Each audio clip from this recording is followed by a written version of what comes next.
tout le monde, j'espère que vous allez bien. Je m'appelle Kelly et bienvenue sur cette chaîne Dénicheur de sens où nous parlons de parfum.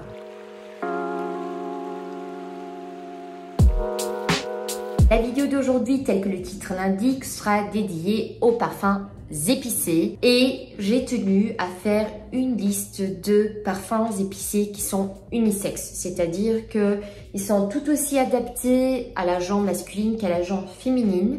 J'ai essayé de prendre également des parfums qui demeurent très épicés tout au long du port, c'est-à-dire que c'est pas que les premières 10-15 minutes que c'est un peu épicé et puis ça part. J'ai également laissé de côté mes vanilles épicées. J'ai des épicés avec de la vanille, mais pas des vanilles épicées. Ça, ce sera pour une autre vidéo consacrée aux vanilles. J'ai également pris des parfums que je trouve surtout adaptés pour cette période de l'année. C'est-à-dire que ce sont des parfums parfaits pour l'automne et l'hiver. En tout cas, pendant la période un peu plus froide. Il y a différentes catégories. On a des épicés sucrés, on a des épicés gourmands, des épicés boisés, etc. Bref, en tout cas, j'espère que cette liste vous plaira. Et comme toujours, si ça vous a plu, n'hésitez pas à me laisser un pouce et à vous abonner parce que je vois que 60% à peu près des gens qui regardent ma chaîne ne s'abonnent pas. Donc, si jamais vous êtes un visiteur qui revient plusieurs fois, surtout n'hésitez pas à vous abonner, ça m'aide à faire grandir cette chaîne, c'est win-win. Mais je propose qu'on commence parce que je dois aller chercher mes filles à un moment donné, donc j'essaie de faire un peu vite lors de cette vidéo. Alors, en premier, nous avons Starlight de Xerjoff. Je pense que c'est un de ces parfums très sous-estimés de la marque. Alors, il a été créé en 2019, probablement par Chris Morris, vu que c'est, je dirais, le parfumeur principal de la maison, mais sans certitude. Hein. Ne me prenez pas au mot. Je n'ai pas trouvé d'indication sur le parfumeur.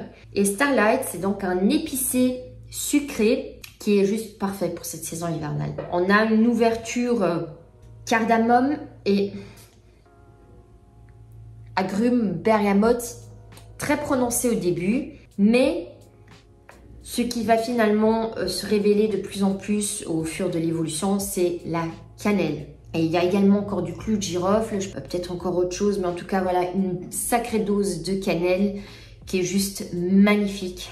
Et finalement donc toutes ces épices vont se mélanger à une base ambrée, sucrée, même si le parfum demeure tout de même très unisexe. Pour moi, il y a également un petit côté fruité. Je me demande si c'est pas quelque chose un peu orangé, mandarine, plutôt dans ce genre-là. Mais en tout cas, ce n'est pas indiqué dans les notes, donc aucune idée. Un tout petit effet fruité et je pense que c'est ça d'ailleurs qui donne un peu de la sucrosité à ce parfum.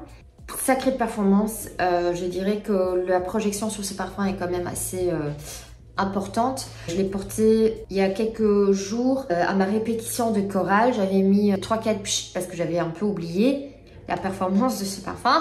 Donc j'avais mis 3-4 pulvérisations avant d'aller à la répète et j'ai été très embarrassée, mal à l'aise parce que je sentais que je projetais beaucoup. C'est un parfum qui est quand même assez puissant. Donc voilà, belle tenue également, je pense 6 heures, mais on va y aller modéré avec les sprays. Magnifique parfum pour cette saison-ci, que vous soyez homme, que vous soyez femme, surtout n'hésitez pas à le découvrir. Franchement, une perle de Xerjoff. Ensuite, un deuxième parfum, c'est peut-être un peu de la triche. D'ailleurs, je tiens à dire quelque chose. Alors, cette liste n'est pas exhaustive. Il y a des tas de parfums, que j'ai encore d'autres épicés qui ne figureront pas sur cette liste. Ça ne veut pas dire que ouais, j'ai oublié un tel ou un tel. C'est simplement, j'ai essayé de composer cette liste en fonction de ce vers le quoi je sens que je vais beaucoup aller vers en ce moment. Probablement que je referai une liste d'ici quelques mois ou l'année prochaine, peu importe. Et à ce moment-là, vous en verrez d'autres, n'est-ce pas? Donc, en aucun cas, ce n'est exhaustif. Ce sont ceux, pour l'instant, que je préfère. Alors, concernant ce parfum, c'est un peu de la triche puisque ça fait partie aussi du groupe Xerjoff, même si c'est une autre marque, donc je ne sais pas si ça passe ou ça casse. En général, j'aime pas mettre deux parfums d'une même marque dans une vidéo. Je me dis que peut-être j'ai un laissez-passer dans ce cas de figure-ci. Et il s'agit de Bouquet Idéal de Casa Moratti donc qui date de 2009 et qui a été créé par Jacques Flory. D'ailleurs, ça fait déjà un sacré quelques années que j'ai ce parfum. Et j'ai également le spray pour les cheveux. Parfois, je fais du layering avec ça, donc je mets spray aux cheveux de Bouquet Idéal. Et je vais par exemple le mettre pour le corps Jazz Club ou quelque chose comme ça. Donc, petite astuce du jour. Bouquet Idéal, contrairement au non, il n'y a pas de bouquet. C'est pas floral, c'est pas un... non. Et donc, ici, nous avons également à nouveau une grande dose de cannelle avec cette note un peu fumée, mais qui ne vient pas de la fleur du tabac. Moi ici, je pense que c'est surtout, il y a du bois de gaillac. Donc, je pense que c'est surtout ça qui joue un peu ici. On a aussi un peu ce côté fève tonka avec la coumarine, donc un peu plus poussiéreuse. Et une vanille, mais une vanille très très soft. Donc voilà, comme j'ai dit, c'est un épicé avec un peu de vanille et c'est pas une vanille avec des épices. Je sais pas si vous comprenez où j'essaie d'en venir. Il y a également de la noix de muscade. Je la sens pas trop, je la sens un peu mais pas trop. Une belle dose de cèdre, parce que pour moi le cèdre a un peu cette odeur de crayon, n'est-ce pas, vous savez, les crayons qu'on a à l'école. Super parfum, hyper beau, à nouveau unisexe malgré le fait qu'il y ait cette dame ici. Hein. Un peu plus portable au quotidien, ou en tout cas gérable en termes de performance maintenant que le Starlight. Mais tous les deux sont absolument exceptionnels. Et d'ailleurs, je tiens à m'excuser, je ne sais pas ce qui se passe avec ma caméra, mais elle a beaucoup de mal à faire du focus. Je trouve que tout est un peu flou. Donc, je m'excuse vraiment pour ça. J'essaie de régler le problème, je ne sais pas à quoi c'est dû. Mais en tout cas, Bouquet Idéal, franchement, un magnifique parfum pour cette saison automnale, hivernale. Presque parfum signature, j'ai également envie de dire, pour cette période. Par contre, ouais, sucré.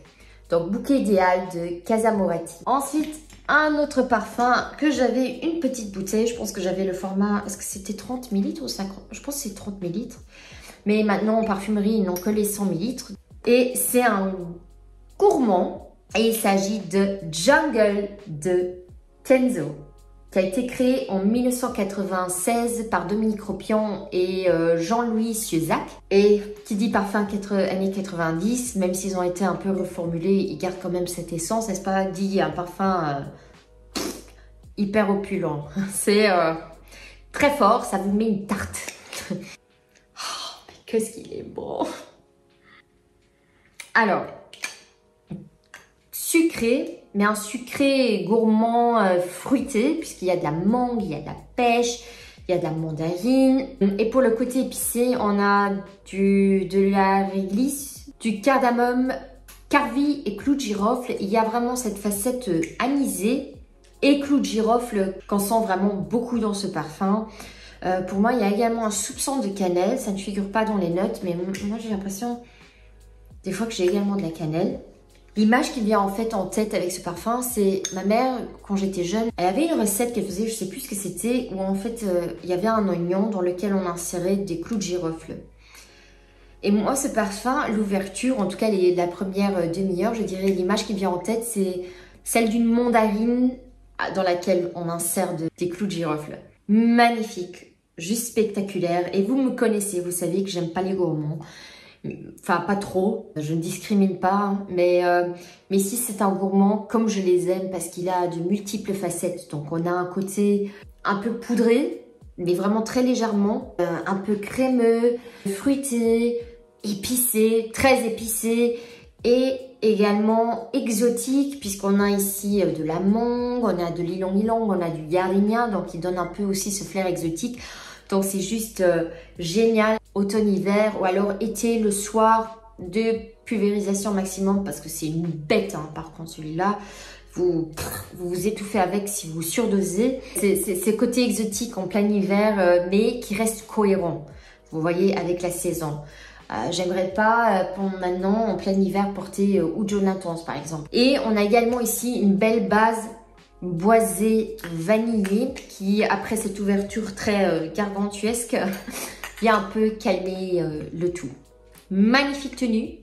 Je dirais qu'on est sur du minimum 8 heures avec une sacrée projection et un sillage. Mais la façon dont ce parfum diffuse est juste projette un peu enfin le jungle projette un peu ses différentes facettes. C'est à petite dose comme ça. Très fort par contre, à nouveau, vous serez averti, 3 sprays, mais franchement, un des plus beaux designers, très oublié, j'ai l'impression. Allez le découvrir si vous êtes adepte des épicés. Ouais, magnifique. Donc, Jungle de Kenzo. Un autre épicé gourmand, c'est Noir Extrême de Tom Ford. À la base, celui-ci fait partie de la gamme masculine, mais c'est celui en tout cas que j'ai préféré. Et il a été créé en 2015 par Sonia Constant, qui a aussi fait Ombre Leather pour la même marque, etc. Donc voilà. Et c'est un parfum gourmand car il y a ici du kulfi, qui est en fait un dessert indien surgelé. En fait, je pense que c'est une crème glacée. Donc il est lacté avec de la pistache. Il y a du cardamome, je pense, et du safran.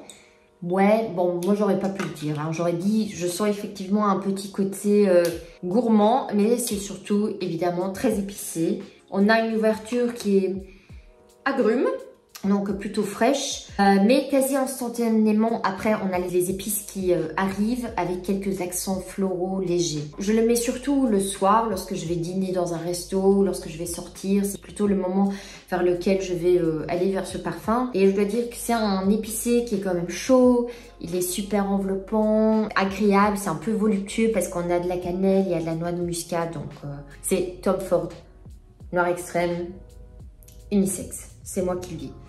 Ensuite, pour un épicé boisé, j'ai ici Babylone de Penhaligon's qui a été créé en 2019 par Christopher Reynaud.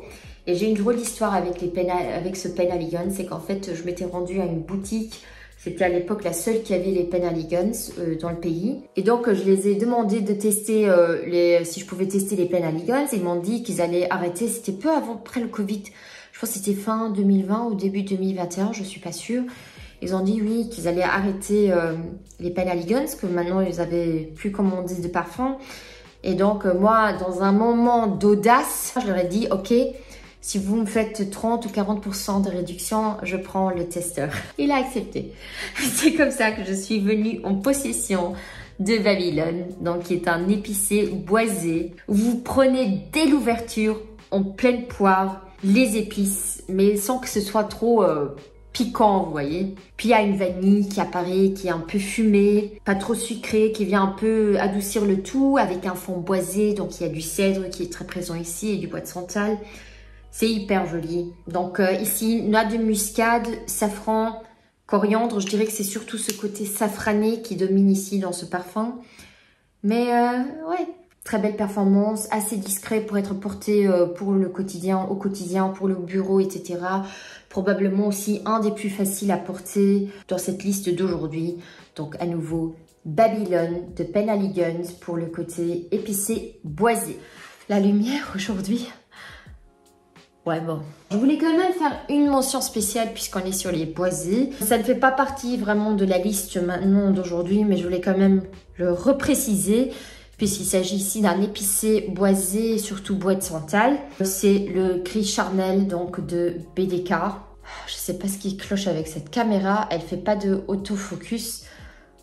Franchement, ça me gave. Alors, problème de luxe, comme on dit. Et Gris Charnel, qui a été également créé donc en 2019 par Mathilde Bijawi, c'est un de ces parfums, quoi qu'on en pense, parce que je pense qu'il est assez clivant ou polarisant dans le sens soit on l'adore, soit on le déteste. Il n'y a pas vraiment d'entre-deux. Ce n'est certainement pas un de ces parfums où on a une réaction un peu de... Et Gris Charnel fait partie de ceux que, lorsque je regarde un peu ces dernières années, Delina, Baccarat Rouge, mais vous voyez ces parfums qui ont un peu marqué la parfumerie récente, je pense que Gris Charnel en fait très certainement partie. Je ne connais aucun autre parfum qui y ressemble, en tout cas d'avant, avec cette facette figue, cardamome, thé, bois de santal, crémeux, presque noix de coco. C'est, je dirais, un classique à cette heure-ci. Je voulais le mentionner, donc honorable mention à BDK Gris Charnel, parce que c'est un parfum vers lequel je gravite également beaucoup, mais comme j'ai déjà mentionné quelques fois, Voilà. Alors, ensuite, un autre parfum, pour ceux qui n'ont pas vu ma dernière vidéo, celle qui est sortie la semaine dernière. C'est une acquisition très récente, je pense que ça fait que quelques semaines que je l'ai. C'est un parfum qui date déjà de 2006, qui a été créé par Karine Dubreuil-Sereni. Et il s'agit de Eau des Beaux de l'Occitane. Un de mes derniers coups de cœur que j'ai eu, à part bien sûr ceux pour la maison Papillon. Mais en tout cas, voilà, un vrai coup de cœur. Donc, il fait partie de la gamme masculine de l'Occitane. Donc, vous le trouvez auprès des hommes. Mais surtout, ne vous laissez pas effrayer par ces combines marketing. Parce que c'est un parfum qui est totalement unisexe. Celui-ci, en ce moment, j'ai un peu une liaison extra-conjugale avec ce parfum. Parce que même si je vois d'autres parfums, je vais quand même tous les jours aller sniffer un petit peu celui-ci pour pour assouvir mon obsession. Je le trouve juste magnifique. Voilà. Un très très très beau parfum. Un épicé, aromatique, vanille. Je ne sais même pas dans quelle catégorie le mettre pour être tout à fait franche. Il est pas très cher. Je pense que vous êtes à une cinquantaine d'euros pour 75 ml qui bat selon moi des tas de parfums, que ce soit de niche, que ce soit mainstream. Alors bon, ça fait longtemps qu'il est là, mais moi j'ai découvert que récemment. Qu'est-ce qu'il est beau. Alors, cardamome, poivre rose, cyprès. Donc un côté épicé, un peu aromatique vert, fumé, puisqu'il y a également de l'encens, base un peu réconfortante avec vanille et fève tonka. Ce côté fumé, épicé, cyprès demeure tout au long. Après, c'est pas un parfum, c'est une eau de toilette. Donc, on est sur du 4-5 heures, je dirais, où on le sent vraiment bien. Et après, voilà, enfin, il faut mettre le nez à sa peau. Ma collègue du travail qui l'a senti cet après-midi-là, parce que j'étais retournée au bureau, elle a acheté le week-end même. Ouais.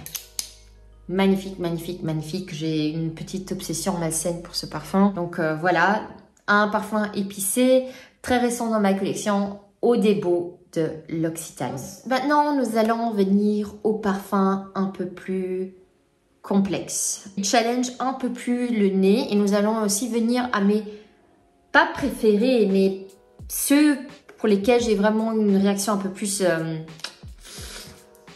Vous voyez?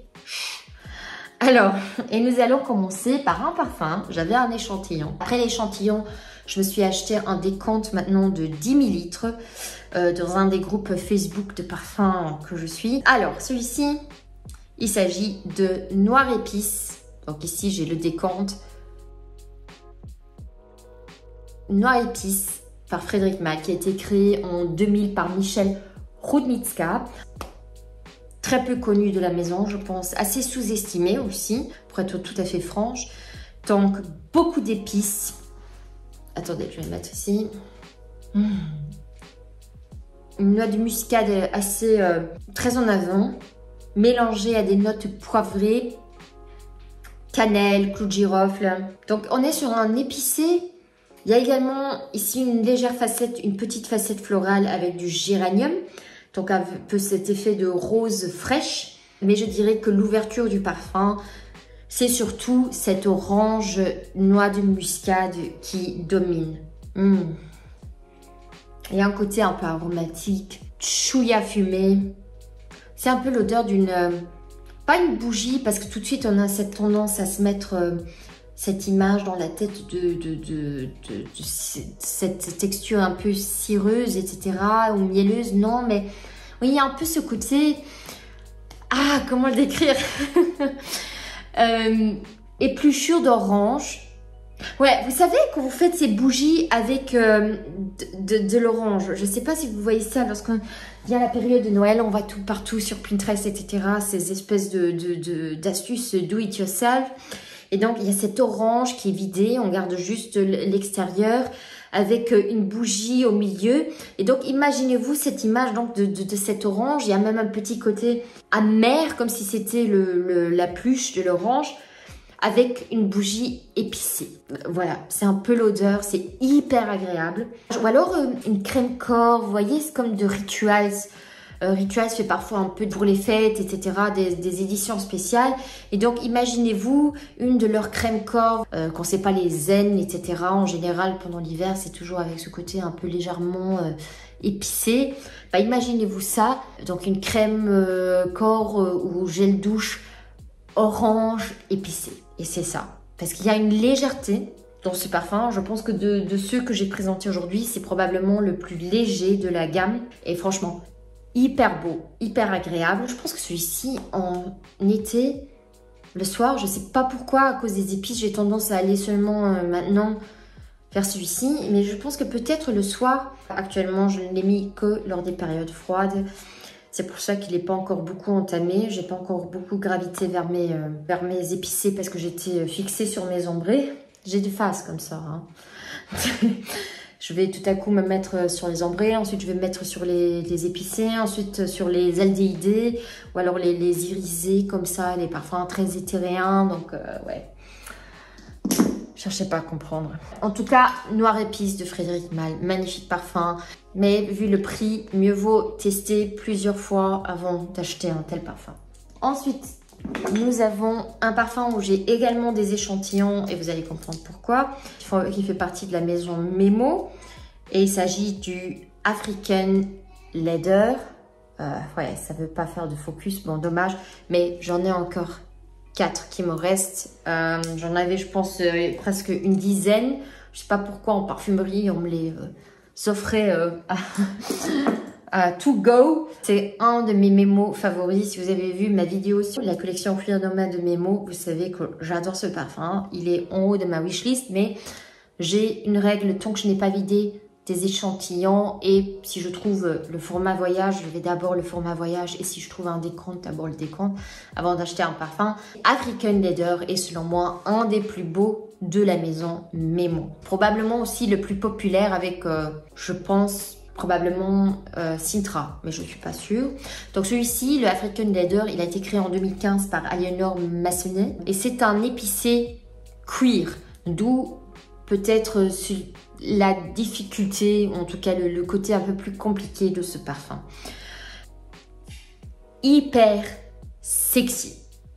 Alors là, aucun doute, c'est probablement le plus sexy de cette gamme.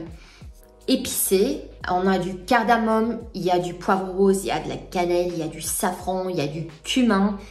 Avec cette évolution cuir presque oudé, j'ai envie de dire. Alors, pas l'odeur oud fécale, mais cette bois très cuir, très sombre, très intense. Et que ce soit un homme, que ce soit une femme, vous pouvez très bien porter ce parfum. Par contre, c'est un parfum pour les gens qui en veulent. C'est un parfum qui a de la niaque.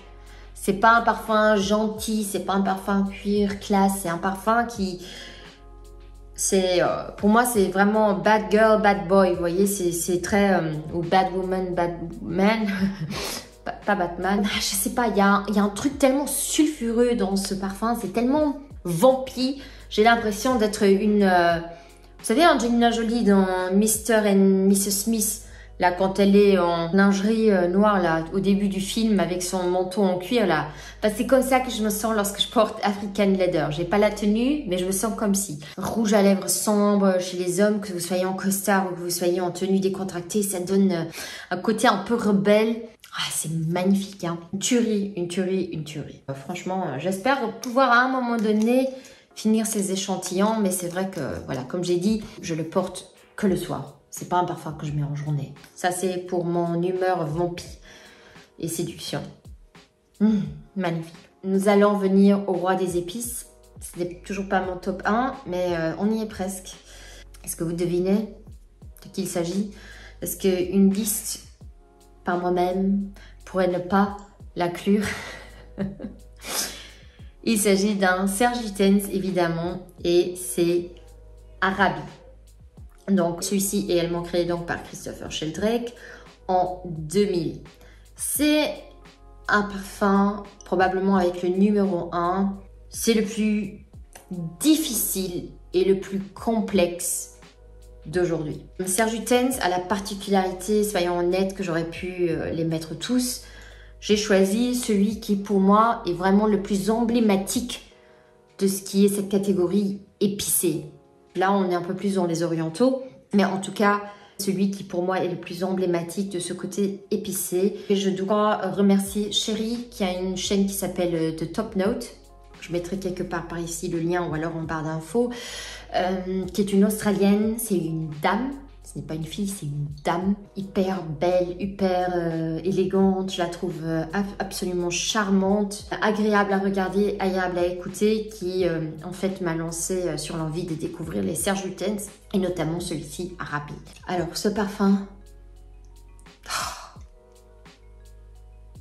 il y a peu de sucrosité, je dois dire, dans ce parfum, malgré la présence de dattes, figues séchées, je pense, zeste mandarine, confite.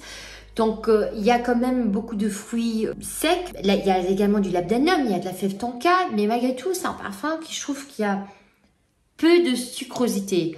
Juste assez pour que ça ne fasse pas armoire à épices et plutôt aussi parfum.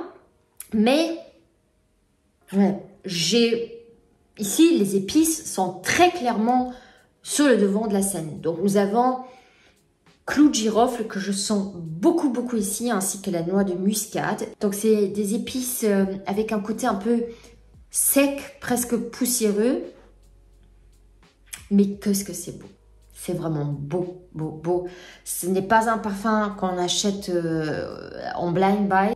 C'est assez complexe, c'est assez difficile à le porter, je trouve. En général, je suis celle qui va plutôt privilégier de le porter le week-end ou lors de soirées, fêtes, dîners de famille, Noël, etc. Mais magnifique. Pour moi, il ressemble un peu à l'odeur d'un pot pourri. Pas celui qui vous file la nausée avec les pétales de rose séchés là. Non, je parle d'un pot pourri, fruits secs, avec épluchures de fruits séchés. Peut-être encore quelques résines parsemées par-ci, par-là. Et parsemées d'épices. Et vous avez cette odeur qui arrive comme ça, c'est magnifique. En plus, il a une légère facette un peu résineuse, fumée, mais vraiment toute légère. C'est magnifique.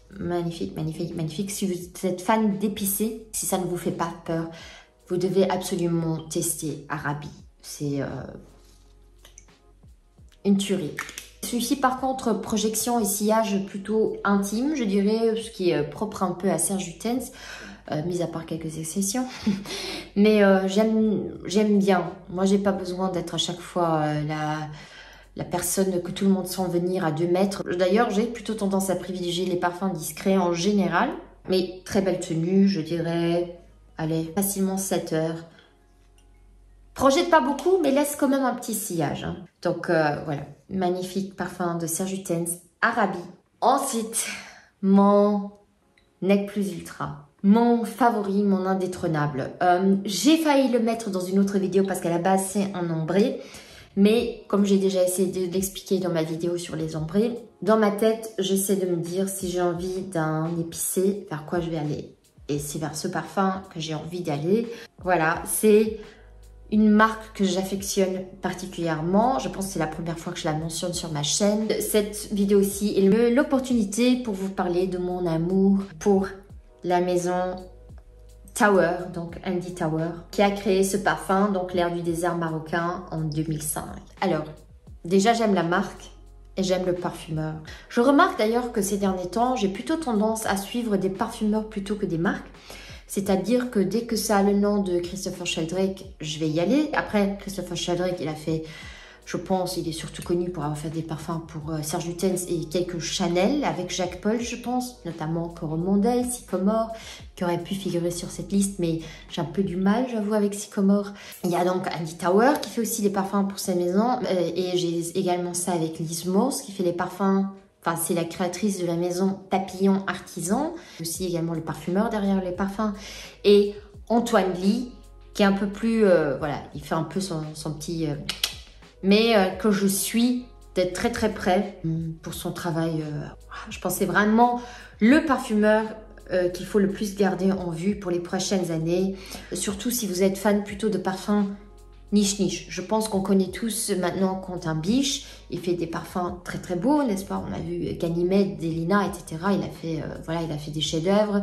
Pareil pour Francisco Duchamp. Mais s'il y a un parfumeur que je décrirais comme étant moderne, mais très niche, donc qui fait moins des parfums qui vont plaire à la grande masse, je dirais que c'est Antoine Lee. Voilà, je dis ça, je dis rien. En tout cas, voilà, rien à voir. J'ai fait une grande parenthèse, maintenant on en revient à celui-ci. Alors c'est un parfum qui a été hypé il y a très très très longtemps. Oui. Oh. Andy Tauer, l'air du désert marocain. Il y a au cœur du désert marocain que je trouve beaucoup plus ambré, résineux que celui-ci. Au cœur du désert marocain a beaucoup plus de corps, si on veut. Celui-ci, pour moi, il porte magnifiquement son nom puisque c'est un épicé sec. Un peu plus difficile, certainement complexe en tout cas. Celui-ci a été un de ces parfums pour lesquels j'ai eu un coup de cœur viscéral. J'ai trouvé ça magique. Ça m'a vraiment transporté d'emblée ailleurs. C'est, alors, hyper sec. Le cumin ici, il est très fort. Il y a également de la coriandre, il y a du petit grain vétiver, etc. Mais voilà, moi j'ai vraiment ce côté épicé, avec de la chaleur, mais pas chaleur dans le genre effet chaud, cocooning. Non, je parle de chaleur en termes de température. J'ai également une facette un peu fumée, comme s'il y avait de l'encens. C'est pas marqué dans les notes, en tout cas sur ma peau, ça donne vraiment ce côté un peu fumé. C'est la raison d'ailleurs pour laquelle je l'adore. Là aussi un peu ce côté poussiéreux. Ouais, c'est vraiment une rafale de vent au milieu d'un désert chaud. C'est vraiment l'odeur de ce parfum. Il me fait beaucoup penser, maintenant que j'ai vu les films Dune, si je m'imagine l'odeur du spice, comme on l'appelle dans le film, c'est ce qui scintille un peu, ce truc doré, c'est l'odeur de l'air du désert marocain. C'est comme ça que je l'imagine. Magnifique, magnifique, magnifique parfum. Et par ailleurs, je tiens à vous dire, mon mari, il n'était pas très niche. Vous voyez, il a mis longtemps parce qu'il aime beaucoup les parfums sucrés. Enfin, il a plus tendance à aller vers les parfums sucrés. Voilà, Starlight, etc. C'est un peu plus ça calme. Pour lui, c'était déjà trop complexe. Par contre, il y a quelques semaines, parce que ça évolue bien sûr, n'est-ce pas? C'est un peu comme le palais, le nez évolue. Il y a quelques semaines, donc, il s'est décidé une fois à tester ou à porter l'air du désert marocain d'Andy Tauer. Mais donc lui, il était parti travailler. Je me suis levée, j'ai marché dans le couloir et mon Dieu, le sillage, c'est un des trucs les plus beaux que j'ai senti. Donc, magnifique, magnifique parfum, magnifique sillage. Ce ne sera pas pour tout le monde, je vous le dis tout de suite. Testez-le. D'ailleurs, les Andy Tauer, ils sont tous très spéciaux. Mon fleur blanche favori a été créé par Andy Tauer. Vous le verrez dans une liste, un de ces quatre. Mais voilà.